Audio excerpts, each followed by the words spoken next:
Bonjour, ça dépend du pays où vous êtes. Si vous nous suivez du côté du Canada, bonsoir. Si vous nous suivez au côté de la France, bonjour. Et cet après-midi, nous sommes avec Mété.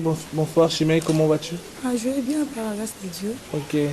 C'est notre sœur qui travaille avec nous au niveau de la structure ici à Ndjili et nous voulons avec elle passer un temps ensemble pour parler un peu de la pensée du Seigneur au niveau du social. Et sans plus tarder, nous allons prendre un passage dans Jacques 1. Verset 27, si tu peux lire. La religion pure et sans tache devant Dieu notre Père consiste à visiter les orphelins, le veuve dans les afflictions et se préserver d'un souillure du monde. Ok, là c'est l'apôtre Jacques un peu qui nous parle, qui nous dit que la religion pure, la religion que le Seigneur attend dans ce temps de la fin, la religion que le Seigneur attend, ce n'est pas tant de parler en langue, ce n'est pas tant de simplement prêcher, mais c'est aussi de souvenir aux besoins de la veuve et de l'orphelin dans leurs afflictions, dans leurs tribulations. Ça fait qu'il vient dire que l'Église aussi a une responsabilité par rapport aux pauvres qui se trouvent à sa portée. Il a une responsabilité par rapport aux personnes démunies qui se trouvent, les indigents qui se trouvent à sa portée. si je tiens à rappeler encore qu'à l'église primitive, la Bible me dit dans Actes là-bas qu'il n'y avait pas d'indigents parmi eux. Pourquoi? Parce que l'égoïsme ne se visait pas dans les cœurs. Parce que les frères et sœurs mettaient tout en commun pour aider les personnes qui sont dans le besoin. La veuve, l'orphelin ou l'indigent qui se trouvait au milieu d'eux. Mais ce qui tire un peu mon attention, Chimay, c'est la Bible nous dit c'est bien de faire cela. C'est bien d'aider la veuve, c'est bien d'aider l'orphelin. C'est bien de mettre en place des ONG. C'est encore bien de mettre en place des AFBL, comme on le dit ici au Congo. Mais c'est encore mieux de craindre Dieu. Pourquoi? Parce que, en venant ici, Chimay, je me suis rendu compte que, par la grâce du Seigneur, le domaine du social commence à évoluer. Les frères et sœurs commencent à prendre conscience de l'importance d'aider les indigents. Quoique, il y a encore des dérives, mais on le sent dans l'esprit que j'ai vu des écoles que la Borne a mis en place, j'ai vu des hôpitaux que la Borne a mis en place, ou d'autres assemblées. J'ai vu aussi d'autres fondations qui existent au niveau du Congo, mais il y a quelque chose que l'apôtre Jacques nous dit, le frère du Seigneur, va nous dire d'éviter toute souillure du monde. Pourquoi il nous tient en garde de cela? Ça veut dire qu'on peut faire le social, c'est vrai, et je crois qu'encore au niveau du Congo, il n'y a pas que des œuvres sociales chrétiennes. Il y a aussi Sauve Children qui est une structure païenne. Il y a aussi les catholiques qui mettent les choses en place. Et nous ne sommes pas sauvés bien sûr par les œuvres, nous sommes sauvés par la grâce du Seigneur. Mais l'apôtre Jacques va dire, évitez les souillures du monde. Et sur ça que je voulais interpeller les frères et sœurs aujourd'hui, c'est que faire des œuvres sociales c'est bien, mais de marcher dans la crainte du Seigneur c'est mieux.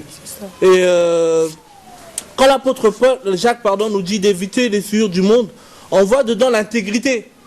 Pourquoi? Parce qu'aujourd'hui ça devient aussi, excusez-moi du terme, je suis sur le terrain, ça devient aussi une forme de business. On parle d'ONG, mais des ONG qui sont que dans les poches. On parle d'ONG où on parle de structures sociales, mais ces structures-là, c'est simplement pour s'enrichir ou pour se dire de trouver des partenaires en Europe et puis mettre nos enfants à l'abri, ou les enfants de ces personnes qui ont des ONG sont tous en Europe. Et ça, le Seigneur n'est pas d'accord. Vous savez, moi-même, en venant sur le terrain, j'étais victime des fois des corruptions. On te dit, Loufiane, tu sais mettre en place des projets. Pourquoi pas gonfler les budgets pour que, comment on appelle ça, pour que les structures des partenaires en Europe puissent soutenir. Et que si le projet coûtait 10 000, tu puisses mettre 15 000 et 5 000 on met de côté. Et c'est pour ça que l'apôtre Jacques, 2000 ans avant, s'est rendu compte un peu de cet état d'esprit. Comme disait l'homme à Ecclésiaste, il n'y a rien de nouveau sous le soleil. Qu'est-ce qui se passe aujourd'hui, que ce soit au Congo ou dans les quatre coins du globe, il s'est passé aussi avant, dans le temps du Seigneur, 2000 ans avant. Et par rapport à cette époque, moi j'ai voulu prendre en fait l'exemple d'un homme qui s'appelait Amos, qu'on va essayer d'étudier. C'est vrai que j'ai dû déjà, par la grâce du Seigneur, apporter un enseignement sur Amos, mais aujourd'hui c'est un chapitre simplement que je vais retenir. On va prendre Amos 5. Pourquoi Amos? Parce que voilà, dans la Bible aussi, il y a des exemples que le Seigneur nous a permis, des personnes qui ont travaillé dans un domaine sur lequel nous aussi nous voulons travailler. Nous avons aussi des exemples dans ce domaine du social comme Amos. On va prendre son livre qui se trouve après Joël. Juste après Joël. Amos en fait c'est une personne, je vais essayer un peu de dire le contexte historique avant de rentrer en profondeur sur son histoire. Amos a vécu 8 siècles avant Jésus-Christ. Et Amos a vécu pendant le schisme qui a sévi en Israël. Vous savez que sous David, après David, il y a eu son fils Salomon. Salomon a été séduit par les diverses femmes qu'il a eues. En gros, il a un peu ramené l'idolâtrie en Israël. Et Dieu va lui dire que après ton règne, je vais séparer l'Israël. On va séparer l'Israël en deux. Il y aura le royaume du sud et le royaume du nord. Le royaume du sud avec Israël, le royaume du nord avec Juda. Et il y a eu cette séparation. Et par rapport à cette séparation, il y aura 2 rois. J'essaie un peu de parler du contexte historique avant de rentrer en profondeur sur Amos. Et ces 2 rois, il y a eu sur le royaume du sud, il y a eu Roboam. Et le royaume du nord, il y a eu Jéroboam avec Israël. Et vous pouvez retrouver l'histoire dans 1 roi 12. Et pendant que Dieu va susciter ses prophètes, Amos, en Israël, déjà c'était un prophète qui venait de Tekoa, qui était une contrée de Juda. Mais Dieu va l'appeler pour aller prophétiser en Israël. Israël, c'était avec les 10 tribus qui étaient sous le règne de Jéroboam. Et Dieu, quand il va l'appeler, va lui dire un peu d'amener un jugement. Pourquoi? Parce qu'en Israël, ils étaient prospères. En Israël, il y avait l'argent. Les enfants d'Israël arrivaient à s'en sortir. Mais à un moment ou l'autre, les enfants d'Israël, les plus riches commençaient à écraser les plus pauvres. Ah, ce qu'on voit aujourd'hui aussi au Kinshasa. Simplement les soi-disant des hommes de Dieu, qui s'enrichissent, mais le peuple qui sont en train de gérer, il devient de plus en plus pauvre. Et ça, ce n'est pas normal. Et Dieu, dans son amour, à un moment ou l'autre, ne va pas rester insensible à cela. Et c'est pour cela qu'on va parler de... On va prendre cet homme qui s'appelle Amos. Amos, si je veux traduire en français, en grec, Amos, en français, veut simplement dire porteur de fardeau. Frères et sœurs, nous ne pouvons pas faire l'œuvre du Seigneur si on ne porte pas un fardeau. Si en fait ces choses-là, on ne ressent pas en fait une compassion pour l'œuvre de Dieu. C'est pour ça que le Seigneur disait dans Matthieu 4 là-bas, ma nourriture est de faire la volonté de celui qui m'a envoyé. Si on n'a pas cette charge en fait, ce qu'on va faire, ça va être de l'activisme. Et à un moment ou l'autre, on peut tomber dans le péché. Pourquoi? Parce qu'on ne prend pas à cœur les choses de Dieu. Et Amos, ce porteur de fardeau, qui va venir en fait mettre un peu une séparation. La Bible nous dit quoi? On peut dire dans Amos 1, verset 1, si tu peux lire. Amos 1, verset 1. Parole d'Amos, l'un de berger de Tekoa. Vision qui lit sur l'Israël. Au temps d'Ozias, roi de Juda, et au temps de Jéroboam, fils de Joas, roi d'Israël, 2 ans avant les tremblements de terre. Ok, je vais m'arrêter là pour l'instant. Vous voyez, le Seigneur, avant d'envoyer un jugement dans son amour, il appelle toujours des prophètes pour avertir son peuple. La Bible me fait comprendre toujours dans Amos que le Seigneur ne fait rien sans avoir averti ses enfants. C'est pour ça que vous allez voir si un homme de Dieu meurt bizarrement. Laissez-moi vous dire, avant qu'il meure, Dieu l'a parlé clairement sur son état.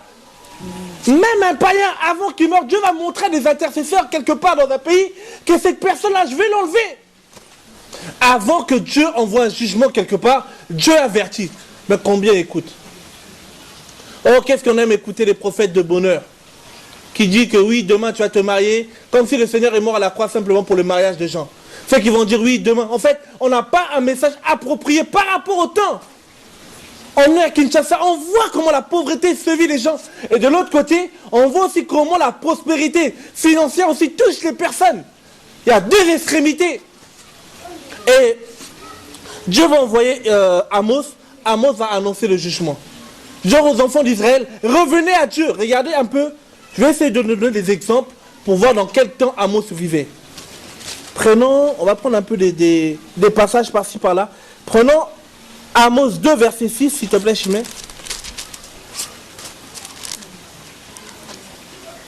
Amos 2, verset 6, nous lisons par la grâce de Dieu.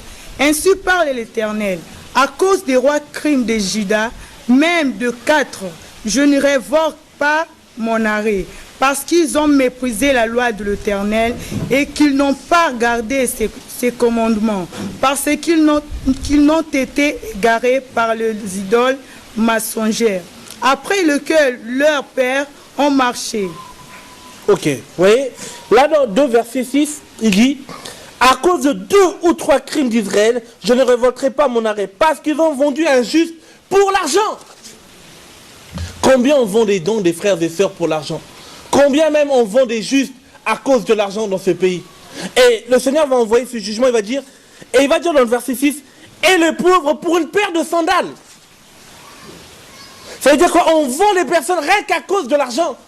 L'argent devient en fait le souci de tout le monde. C'est vrai qu'on va me dire que l'or et l'argent répondent à tout. Mais s'il vous plaît, à un moment ou l'autre, il faut la justice de Dieu.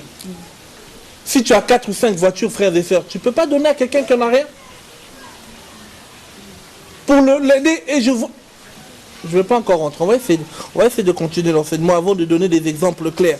On peut prendre toujours Amos 2, verset 11, tu peux lire? Amos 2, verset 11. J'ai suscité parmi vos fils de prophètes et parmi vos jeunes hommes des Nazaréens.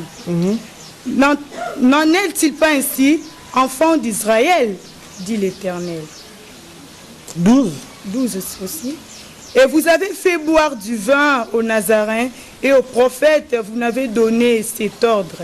Ne prophétisez pas. 13. Voici, je vous écraserai comme foule la terre un chariot chargé de gerbes. Ok, on va prendre Amos 4, verset 1, tu peux lire. Amos 4, verset 1. Écoutez cette parole. Génisse des bassins qui êtes sur la montagne de Samarie. Vous qui opprimez les misérables, qui écrasez les indigènes et qui dites à vos maris, apportez et buvons. Voilà. Et on va encore prendre un autre exemple. Vous allez voir, il y a plein d'exemples où les enfants d'Israël, au lieu de rendre gloire au Seigneur, ils écrasaient les pauvres au détriment des riches. Et là, laissez-moi vous dire, j'ai des exemples concrets. J'ai une sœur qui chante dans ce pays, qui a ramené des chantres en France, Chimay, pendant 2 mois de concert. Et comme ils sont tellement dans le paganisme, les concessions qu'elle pouvait faire, ça lui rapportait près de 7 000 euros. Alors, comme elle a ramené ses musiciens, parce qu'elle avait soi-disant payé le billet de les musiciens, tu sais, pendant 2 mois de concert, tu sais ce qu'elle leur a donné? 200 euros en revenant au Congo. Mais pourquoi? Mais elle s'enrichit en faisant des maisons avec des piscines. Mais soi-disant, à la gloire du Seigneur, on détruit encore les personnes. Mais j'ai dit aux frères, mais attendez une minute, mais ça c'est de l'esclavage. Comment on peut... Tu sais que le frère, déjà, à la base, il avait au moins... Dans sa famille, ils sont au moins du nombre de 8. Alors quand il va en Europe pour faire une prestation musicale, dans sa tête, en fait, il allait avoir soi-disant beaucoup d'argent. En revenant, et le pire de ça, quand même les personnes donnaient des cadeaux pour ces musiciens, cette sœur Laure Mbongo, dont je dirais son nom, elle les connaît très bien avec son mari, alors au lieu d'aider les personnes, qu'est-ce qu'ils font? Ils détruisent. C'est pour cela, après, voilà, ça rentre dans le compromis, ça rentre dans des choses qui ne rendent pas gloire à Dieu, et Dieu, il enlève son onction. Non mais il faut être clair. Ça veut dire que les pauvres deviennent de plus en plus pauvres et personne ne parle. En gros, tout le monde, c'est normal. Alors quand je leur parle, il y en a qui disent « Oui, mais Loufiane, toi tu habites en France, tu ne comprends pas certaines réalités du pays. » Quelle réalité du pays? Vous vivez dans un même pays et vous vivez les mêmes galères. Et si tu parles, on va dire « Non, vous êtes trop... » Non. À un moment ou l'autre, Jean-Baptiste a parlé. Et à un moment ou l'autre, quand il y a beaucoup de cafards, il faut mettre la lumière à la lumière de la parole pour que la lumière brille et que si ces cafards-là, ils viennent, mais qu'ils disparaissent au nom de Jésus. Parce qu'il y en a assez. Le frère qui est en train de souffrir, paye ses études, il n'y a rien, mais des personnes gagnent de l'argent, ils mettent leurs enfants à l'école aux États-Unis ou au Canada, et il faut... Il y a d'autres choses, on va dire après. Parce qu'à un moment ou l'autre, je pense, comme il disait Amos, je suis ni prophète, ni fils de prophète, mais on veut la vérité. Parce qu'on aime ce pays, et à un moment ou l'autre, s'il y a des problèmes dans ce pays, ce n'est pas tant, comment on appelle ça, les politiciens, mais c'est d'abord le problème des chrétiens. Si on revenait à notre place, si on apportait l'évangile pur, je pense même les autorités de ce pays, ils allaient réfléchir un moment. Mais maintenant, comme on est tellement dans la compromission, dans l'idolâtrie, et on le verra tout à l'heure, on devient de plus en plus riche, et les pauvres deviennent de plus en plus pauvres, et l'Église regarde. Ou, comme on l'a dit tout à l'heure, on commence maintenant à mettre des structures en place pour s'enrichir, au nom des pauvres. Alors je vais mettre en place une fondation, comme ça j'ai des business, comme ça je peux par le nom de fondation mettre des petites structures en place qui n'existent même pas. Alors on va prendre des partenaires en Europe, les partenaires vont peut-être donner 10 000, 15 000, mais le travail n'est même pas fait sur le terrain. Et on se dit chrétien, que Dieu nous aide. C'est que l'apôtre Paul va dire à Timothée dans 2 Timothée 3 là-bas, que dans le temps de la fin, les gens deviendront égoïstes, fanfarons, amis des gens de bien. Étant dans le péché, mais ils veulent être des gens de bien. Pourquoi? Pour du profit. Et Amos, dans cette époque, maintenant on va prendre un peu Amos 5. Je peux lire Amos 5. Qu'est-ce qu'Amos dit? Amos 5. Amos 5. Écoutez cette parole, cette complète que je prononce sur vous, maison d'Israël. Elle est tombée, elle ne se réveillera plus. La Vierge d'Israël, elle est couchée par terre. Nul ne la révèle. Car ainsi parle l'Éternel, car ainsi parle le Seigneur, l'Éternel. La ville qui mettait à campagne 1000 hommes n'en conserve que 100. Et celle qui mettait à campagne 100 hommes n'en conserve que 10. Pour la maison d'Israël, car ainsi parle l'Éternel à la maison d'Israël. Cherchez-moi et vous vivrez. Ne cherchez pas Bethel, n'allez pas à Gilgal, ne passez pas à Beersheba, car Gilgal sera captif et Bethel anéanti. Cherchez l'Éternel et vous vivrez. Craignez qu'il ne saisisse comme un feu la maison de Joseph. Ok. Vous voyez ce que le Seigneur, Amos va dire? Amos va un peu dire une complainte, une lamentation. Parce que laissez-moi vous dire, en parlant comme ça, ce n'est pas avec une supériorité de langage, ça nous fait mal. Ça nous fait mal, pourquoi? Parce qu'on veut voir les membres de nos familles se donner au Seigneur. Mais à un moment ou l'autre, des païens, quand ils voient comment l'Église réagit aujourd'hui, au lieu de les attirer au Seigneur, ça les éloigne encore plus. Au lieu de en fait, la Bible nous dit quoi? L'apôtre Jean nous dit, Jean ou Pierre, on va le prendre, dans 1 Pierre 2, pardon. Je peux le prendre, Chimay. 1 Pierre 2. Regardez ce qu'ils vont dire. Surtout nous qui vivons dans des pays où les gens sont un peu instruits dans leur tête. Regardez ce que l'apôtre Pierre va dire. 1 Pierre 2, 12. 1 Pierre 2, 12. Ayez au milieu de païens une bonne conduite, afin que la même où il vous calomnie comme si vous étiez de malfaiteurs. Il remarque vos bonnes œuvres et glorifie Dieu au jour où il les visitera. Voilà. L'apôtre Pierre va dire quoi? Va dire que en fait, au milieu des païens, au milieu des nations, au milieu d'un pays, ayons les bonnes œuvres comme ça que quand le Seigneur va visiter son église, quand les seigneurs vont nous voir, comment on appelle ça, les païens vont voir les bonnes œuvres des chrétiens, ben, qu'ils puissent être interpellés dans leur voie. Qu'ils puissent à un moment ou l'autre, en fait, marcher droit avec Dieu. Où sont ces bonnes œuvres? Où sont les personnes qui craignent réellement Dieu? Où sont ces personnes qui comprennent que le Seigneur prend soin comment on appelle, la veuve et l'orphelin? Et il ne peut pas descendre dans sa gloire, mais il passe par les hommes. Et c'est pour cela qu'Amos, si on revient dans l'histoire d'Amos, Amos a donné 3 villes. Et c'est sur ces 3 villes que je vais essayer de m'attarder. Amos, il dit quoi? N'allez plus chercher Dieu à Bethel. N'allez plus à Gilgal. Et ne vous rendez plus à Beersheba. On va retenir ces 3 lieux historiques. Bethel, Gilgal et Beersheba. Je vais essayer par la grâce du Seigneur de développer, si le Seigneur le permet, si le temps ne nous le permet pas, on essaiera de développer les 3 villes, les 2 autres villes plus tard. Shimei, là, Amos, comme je disais tout à l'heure, Amos était le porteur de fardeau. Le nom Amos veut simplement dire porteur de fardeau. À un moment ou l'autre, il a eu ce fardeau du Seigneur de voir que les riches étaient de plus en plus... En fait, il y avait une injustice entre les riches et les pauvres. Ça veut dire que le riche, quand il allait se plaindre, le pauvre, même s'il avait raison, mais il était écrasé par le riche. Et laissez-moi vous dire, ces enfants d'Israël peuvent symboliser les chrétiens que nous sommes aujourd'hui.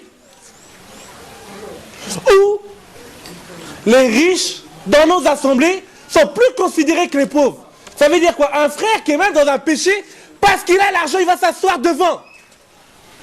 Vrai ou faux? On est à Kinshasa, on est je sais pas, on est en septembre, à Kinshasa, c'est des réalités qu'on vit. Et même, laissez-moi vous dire, des riches en pleine prédication, on cite leur nom. C'est de l'abomination. Hein, t'as vu un tel, général un tel dans telle église, on m'a dit, mais qu'est-ce que le nom du général a à voir de l'église? Parce qu'il a l'argent, alors même s'il est dans le péché, même s'il est dans l'adultère, il va s'asseoir devant. Et veut dire quoi? Ça veut dire qu'on considère plus les riches que les pauvres. Je ne suis même pas encore rentré dans le système d'offrande qui existe aujourd'hui au Congo. Oh frère, si tu as l'argent, tu es béni. Ici. Si tu as $500, même si tu étais dans le péché hier, parce que tu as donné une offrande de $500, tu auras une prière spéciale du pasteur. Tu auras même l'imposition de 2 mains.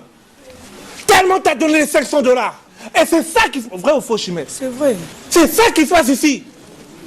Il y en a qui ont chanté tout est grâce, tout est grâce, tout est gratuit.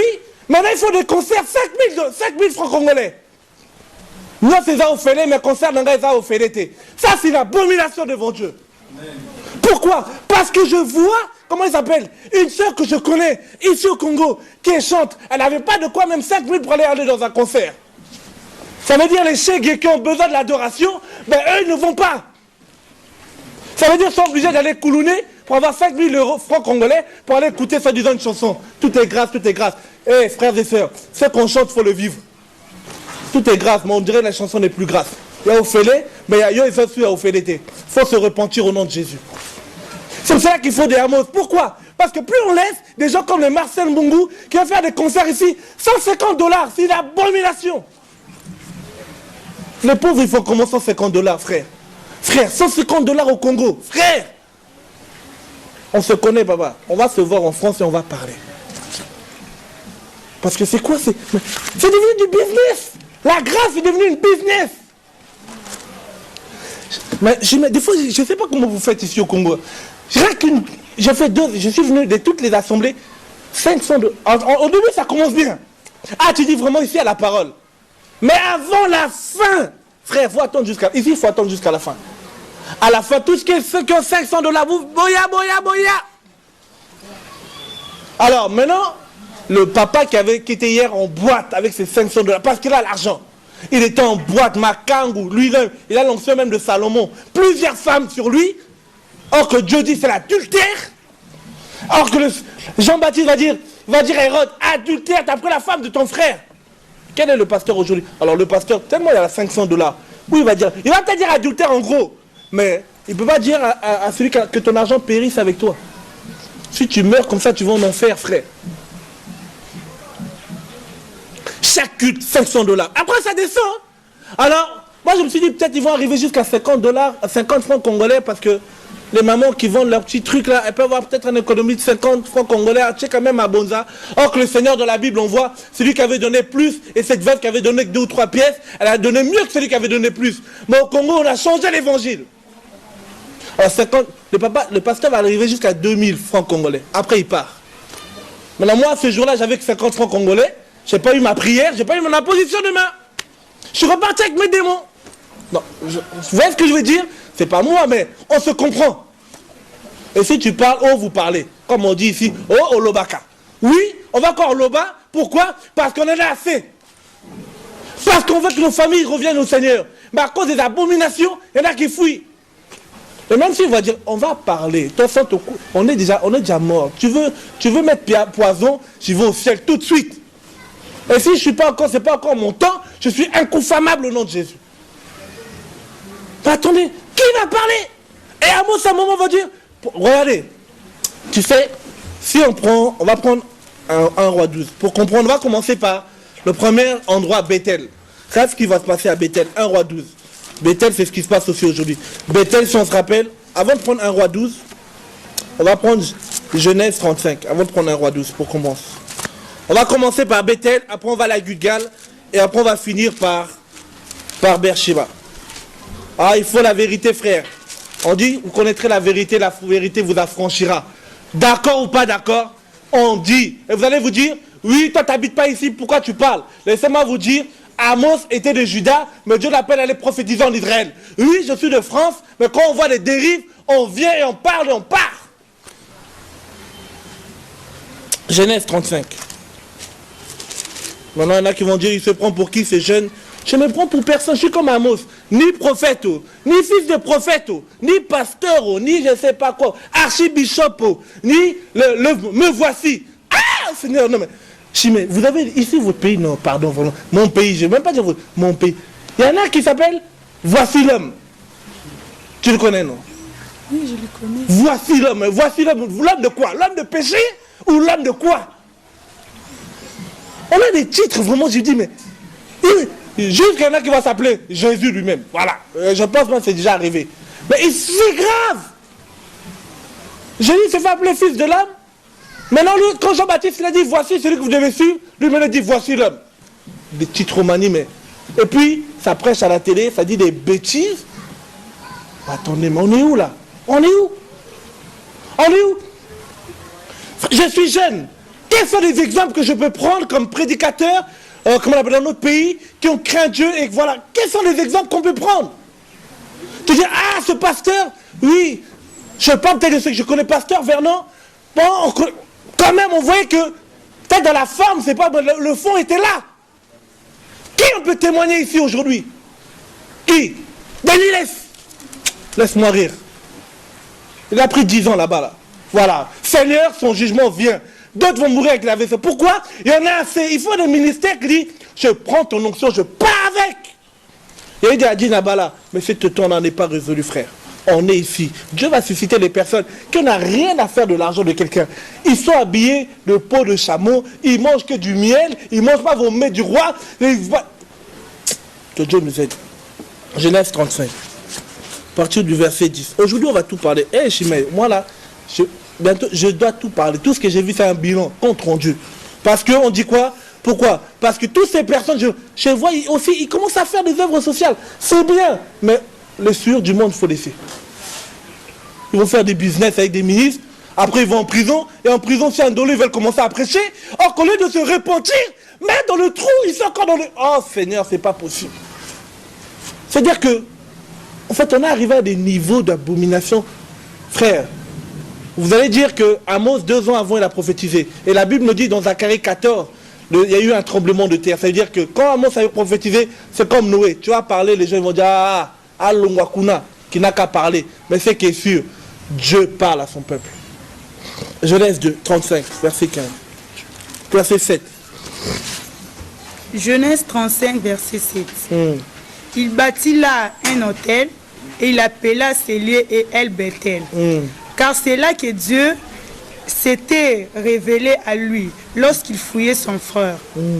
Déborah, nourrice de Rebecca, mourut et elle fut enterrée au-dessus de Bethel, sous les chênes auxquels on a donné le nom des chênes des pleurs.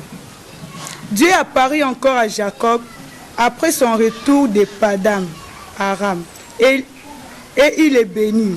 Dieu lui dit, ton nom est Jacob, tu ne seras plus appelé Jacob, mais ton nom sera Israël. Et il lui donna le nom d'Israël. Dieu lui dit, je suis le Dieu Tout-Puissant, sois fécond et multiplie. Une nation et une multitude de nations naîtront de toi. Et des rois sortiront des terrains. Ok, on va s'arrêter là. À Bethel, comme on dit, Bethel veut dire simplement la maison de Dieu. Et à Bethel, c'est le lieu de transformation. C'est-à-dire que Jacob à Bethel, il est rentré Jacob, il est ressorti Israël. Bethel, on peut dire, c'est un endroit, aujourd'hui on peut aussi le symboliser par rapport à nos assemblées locales. Quand je rentre voleur, je ne dois pas sortir voleur. Je rentre voleur, je dois être transformé. Et Jacob était transformé. Et maintenant, regardez à Bethel ce qui va se passer. On va prendre 2 Rois 13. 1 Roi 13, pardon. Sous le temps de Amos. Qu'est-ce qui s'est passé à Bethel?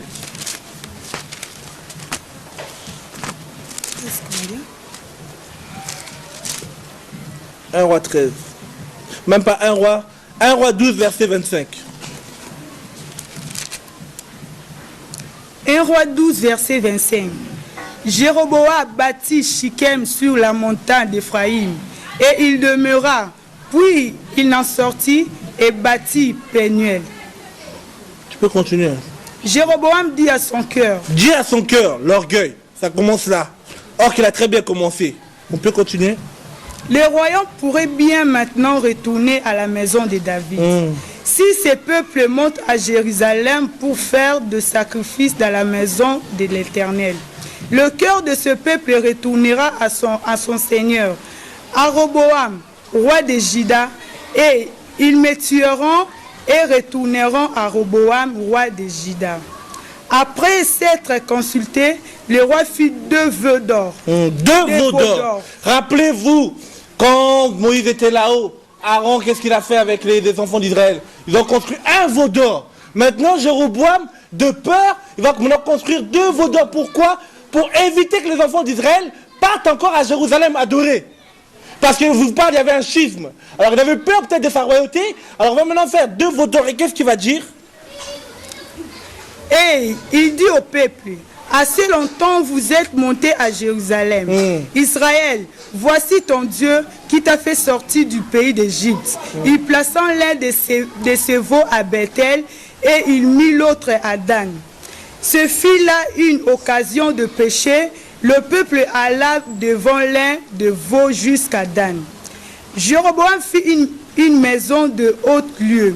Et il créa des sacrificateurs pris parmi tout le peuple et n'appartenait point au fils de Lévi. Tu vois, c'est ça ce qui se passe. C'est-à-dire qu'on choisit des gens qui ne sont même pas appelés, mais parce qu'on veut asseoir notre autorité, alors il faut qu'on prenne des petits de confiance. Et avec ces petits de confiance, ne marche pas selon Dieu. Et la Bible va me dire quoi? Jéroboam va construire 2 veaux d'or. 2 veaux d'or. Et le veau d'or symbolise, comme on dit, les veaux d'or symbolisent la prospérité. C'est-à-dire quoi? Ça veut dire que, autant de, si on veut maintenant revenir au contexte d'histoire d'Amos, c'est que au temps d'Amos maintenant, Amos va venir quand Jéroboam a construit 2 veaux d'or. C'est-à-dire qu'il avait tellement d'argent. En fait, leur Dieu, c'était devenu le Dieu de l'argent. C'était plus le Dieu de la Bible. À Bethel était transformé la maison plus de l'argent, la prospérité. C'est pour cela que tu vois que l'évangile de prospérité dans le pays va partout. En fait, on englobe le pays. On presse plus la sanctification comme il faut. De peur que nos partenaires partent. Le partenaire depuis Jésus, c'est les hommes. Et quand maintenant Amos va venir, vous voyez, Amos maintenant va dire, n'allez plus à Bethel. On va prendre des passages, prends verset 13 qui concerne aussi. Non, verset 7, tu peux lire. Amos 5, verset 7. Amos 5, verset 7. Oh, vous qui changez le droit à Nabinthe et qui foulez à terre la justice. Voilà. Et c'est ce qui se passait maintenant à Bethel. C'est-à-dire qu'il n'y avait plus la justice de Dieu, il y avait la corruption. Et on peut prendre aussi verset 10. Amos verset 10. Il haït celui qui le répond à la porte. Et ils ont en horreur celui qui parle sincèrement. Voilà. Dire la vérité à ces personnes aujourd'hui à Kinshasa, on va te traiter de faux, on va te trouver beaucoup de choses, on appelle ça. On va même monter le peuple contre toi. Pourquoi? Parce que simplement tu en as assez de voir la dépravation dans le pays, dans l'église. Où les enfants d'Israël, les pauvres deviennent de plus en plus pauvres et les riches deviennent de plus en plus riches. Alors qu'on peut vraiment s'organiser. Et prenons encore verset 11. Amos verset 11. Car voici, l'Éternel ordonne, il fera tomber en ruine la grande maison et en débris la petite maison. 11. Aussi parce que vous avez foulé l'indigent, que vous avez pris le blé en présent. Vous avez bâti des maisons en pierre de taille et vous ne les habitez pas. C'est-à-dire qu'ils font des constructions de maison en maison, ces pasteurs dans ce pays, ils ne les habitent même pas. Alors sans parler de leurs gros bâtiments qu'ils construisent, on ne sait même pas au déprimant de quoi. Même s'ils mettaient des hébergements pour des personnes qui sont dans le besoin là-bas, que Dieu nous aide. Alors quand même un de leurs membres va les voir dans la rue, les interpeller dans leur grosse jeep, pasteur, papa pasteur, ils vont dire dimanche dans l'assemblée, non, il a voulu m'agresser, c'est pour cela qu'il m'a intercédé dans la rue. Frère, c'est faux, on a voulu lui demander du soutien, il a fui. Voilà, les riches deviennent de plus en plus riches, au lieu de soutenir, il n'y a plus de soutien. Mais que faire, Église? On va toujours fermer les yeux. Et verset, comment on appelle ça? Verset 12, tu peux lire? Amos 6, verset 12. 5, verset 12. Amos 5, verset 12. Car, je le sais, vos crimes sont nombreux, vos péchés se sont multipliés. Vous opprimez les justes, vous recevez des présents et vous violez à la porte le droit de pauvre. Verset 13. Voilà pourquoi, en des temps comme ceci, les sages s'étaient, car ces temps sont mauvais. Voilà. C'est-à-dire qu'on exploite les pauvres. Et les frères qui voient tout ça, mais ils se taisent par peur. C'est-à-dire qu'Amos, en fait, c'est par... c'était comme s'il voulait se rigoler en leur disant, mais attendez, c'est à cause de toutes ces choses que les justes ferment les yeux.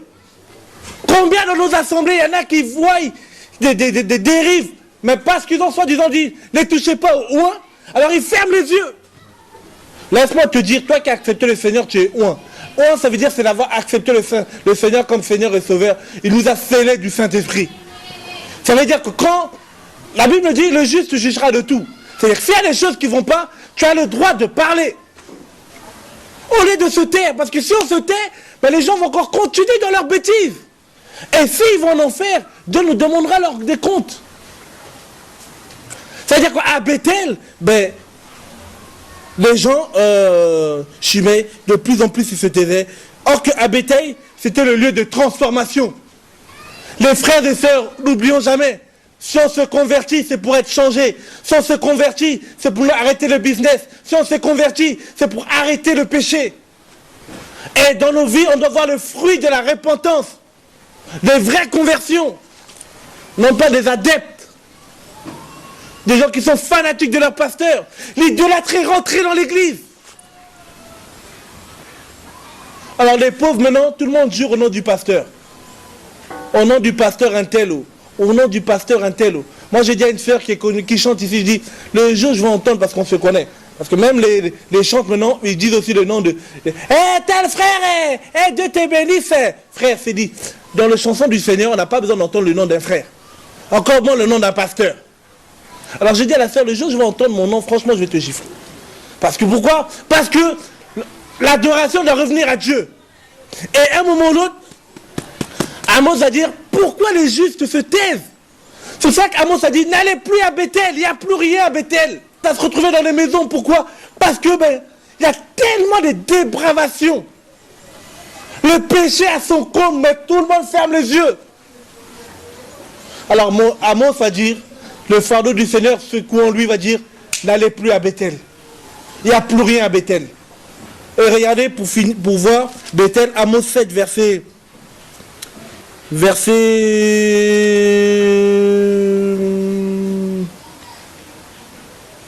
On parle de Bethel. À partir du verset 4 à verset 12, tu peux lire Amos 7, verset 12.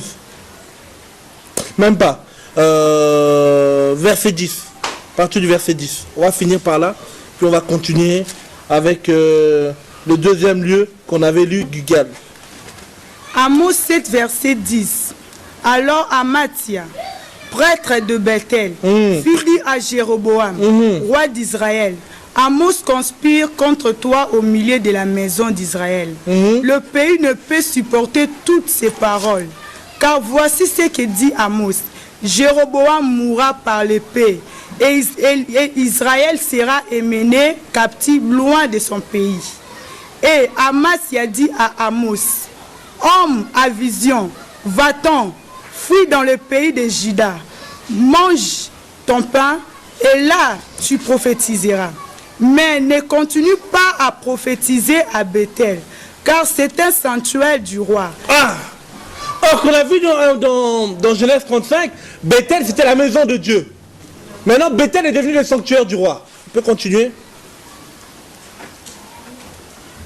La maison du roi. Ouais, maison du roi. Amos répondit à Amathia, je ne suis ni prophète, ni fils de prophète, mais je suis berger et je cultive des sycomores. L'Éternel m'a pris derrière le troupeau et l'Éternel m'a dit, va, prophétise à mon peuple d'Israël.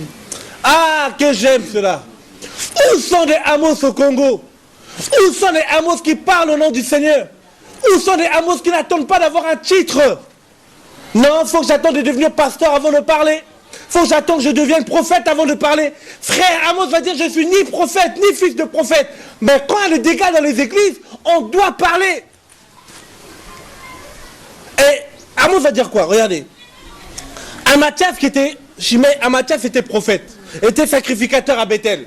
Bethel qui était la maison de Dieu. Mais la Bible va me dire, ils vont changer la maison de Dieu dans la maison du roi. À cause qu'on change des églises locales dans les maisons des pasteurs. C'est ça le Congo. Oh, Ndakunanga, maison Nanga. C'est pour cela même, ils construisent un bâtiment à leur nom. Et ils assurent leurs arrières, ils donnent les propriétés à leurs enfants. Et les peuples aussi, ils laissent comme ça. Et il va dire, ne prophétise, va-t'en homme de vision, ne prophétise plus ici. Et comme Amos était appelé, l'onction l'a accompagné, frère. Nous avons besoin de voir des personnes onctionnées qui arrachent le ministère de personnes qui font n'importe quoi, qui disent au nom du Seigneur, je pars avec ton ministère. Pourquoi? Parce qu'il y a trop de dégâts. Et comme on est dans le monde de Carmel, on doit voir qui sert Dieu, qui ne sert pas Dieu. Des hommes que Dieu, il a dit, Dieu m'a pris derrière. Mais il a mandaté. Et Amos est parti. Il a dit à Mathias et à Jéroboam, tu mourras. Et on l'a vu l'accomplissement. Frères et sœurs, nous sommes dans un temps de jugement. C'est un temps où Dieu veut rétablir veut arrêter le business dans les églises. Où il y a des pauvres qui souffrent dans nos assemblées. Qu'est-ce qu'on fait? On roule dans des choses. Il y a tellement de choses qu'on ne sait même plus par quoi commencer. Mais ce qui est sûr, il faut que la récréation finisse au Congo au nom de Jésus. Il faut que la crainte de Dieu revienne dans les cœurs. Il faut que les gens qui mettent en place des structures sociales, ça ne soit pas pour le business. Que ça soit vraiment parce qu'on a mal de voir l'indigent souffrir. Et que Bethel ne devienne plus la maison du roi, que revienne la maison de l'Éternel. Et qu'on ne fabrique pas des choses pour s'enrichir. Voilà simplement ce qu'on avait envie de partager aujourd'hui. Si Dieu permet, on continuera par la prochaine émission, être une voix pour le sans-voix, sur qu'est-ce que fait Gugal, qu'est-ce que le Seigneur nous interpelle par rapport à Gugal, par rapport à Beersheba, et qu'est-ce que le Seigneur veut dire. En gros, le thème d'aujourd'hui, c'était, avant de vouloir s'investir dans l'œuvre du Seigneur, avant de vouloir faire du bien, il faut d'abord chercher Dieu. Vivre de la crainte du Seigneur. C'est pour cela que dans les actes, quand on a choisi les personnes qui devaient s'équiper des indigents, la Bible me dit que Étienne et Philippe avaient un très bon témoignage et ils étaient remplis de l'esprit. Ça veut dire que le domaine de la compassion et de la libéralité, ce n'est pas un jeu. Frère, à cause du ministère, on peut se retrouver en enfer. On peut se retrouver en enfer. Ce n'est pas le ministère qui sauve, c'est Jésus-Christ de Nazareth. Revenons à Jésus. Servons Dieu avec une simplicité de cœur. Servons Dieu en esprit et en vérité. Cherchons Dieu avant de le servir. Et je sais une chose, l'élévation vient ni de l'Orient ni de l'Occident. Je sais une chose, l'or et l'argent appartiennent à Dieu. La bénédiction ne dépend pas d'un pays, elle dépend de Dieu. Dieu aime tout le monde, mais n'a pas confiance à tout le monde. Et nous sommes de la génération, comme Amos, nous voulons que Dieu nous fasse confiance et qu'il nous mandate à parler de sa part pour la gloire de son Saint-Nom. En tout cas, que le Seigneur vous bénisse. Nous sommes à la fin de notre émission. Je ne sais pas si tu voulais dire quelque chose, Chimay, pour finir. Moi, je bénis Dieu, que le nom de Dieu soit béni. Par rapport à ce que notre frère vient de nous dire, c'est vrai, ce sont des choses qui passent dans nos églises. Batu balingi vraiment bon au lieu de servir Dieu, batu balingi makamususu. Or, ce n'est pas ça que le Seigneur nous a appelés. Parce que le Seigneur nous appelle beaucoup, donc vraiment, je ne sais pas comment dirais-je, mais la justice de Dieu, Dieu fera. Je sais que le Seigneur va frapper des gens. Le Seigneur frappera vraiment, il frappera. Mais je bénis Dieu pour cette émission, que son nom soit glorifié. Je sais à la prochaine numéro, on va se retrouver encore. Merci. Merci en tout cas, nous sommes à la fin de notre émission. On dirait de l'orphelinat Angeli. Et nous voulons en tout cas par tout ça. J'espère en tout cas avoir blessé personne, mais une chose est sûre, si on cache la vérité, le Seigneur nous demandera des comptes. C'est pour cela qu'on ne parle pas avec une supériorité de langage, on veut simplement que le méchant se repente et qu'il revienne au Seigneur. Que le Seigneur nous garde, merci pour vos prières, merci en tout cas pour votre soutien. Je sais une chose, que le Seigneur nous aime et ne veut pas que nous périssons. Avant de frapper, comme il avait parlé à Amos, avant le tremblement de terre, qui s'est réalisé dans Zacharie 14, Dieu a parlé. Que Dieu bénisse le Congo, bénisse ses serviteurs qui le craignent. Je le crois, il y en a qui le craignent, mais en tout cas que ceux qui sont dans l'ombre, qui font un grand travail, que le Seigneur les soutient. Et en tout cas que le Seigneur soutient la veuve et l'orphelin dans ce pays, et que toutes les ONG qui travaillent dans la vérité pour le Seigneur, que le Seigneur encore les emmène loin au nom de Jésus, et surtout qu'il nous aide, comme l'a dit dans Jacques 1, 27, toutes les souillures du monde.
vous bénisse. À une prochaine émission. Au nom de Jésus. Amen.